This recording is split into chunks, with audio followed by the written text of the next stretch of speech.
Samantala, Idol, pinatupad na po ng lokal na pamahalaan ng Urbistondo naman ang No to Minors Driving Motor Vehicle Policy.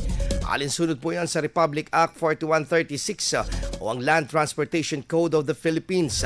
Sa ilalim po ng patakarang ito, mahigpit na ipinagbabawal ang pagmamaneho ng anumang uri ng motor vehicle ng mga minor de edad sa lahat ng kalsadang sakop ng bayan. Sa first offense ay pwedeng multahan ng 500 pesos. Ang second offense ay nasa 1,000 pesos at 2,500 pesos naman sa third offense. Kalaki po nito ang impoundment ng sasakyan at automatikong pagpapawalang bisa ng operator's permit. Kaugnay po nito ay pinagbabawal din ang paggamit ng maiingay na tambutso o modified muffler na nakakaabala sa publiko.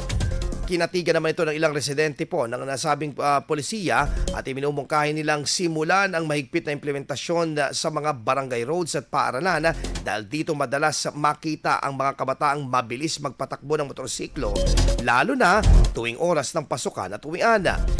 At nanawagan din ng pulisya sa kooperasyon ng mga magulang at guardian upang hindi pahintulutan ang kanilang mga anak na lumabag sa batas. Ayon sa Presidential Decree 603 or yung Child and Youth Welfare Code, bahagi ng responsibilidad ng mga magulang ang pagbabantay o pagbantay sa kaligtasan at tamang paggabay sa mga kabataan. Layunin ng patakarang ito ang mapanatili ang kaligtasan sa lansangan at mapigilan umano ang mga aksidente na kinasasangkutan ng mga kabataang walang sapat na edad at lisensya upang magmaneho. IFM News. IFM News. IFM News.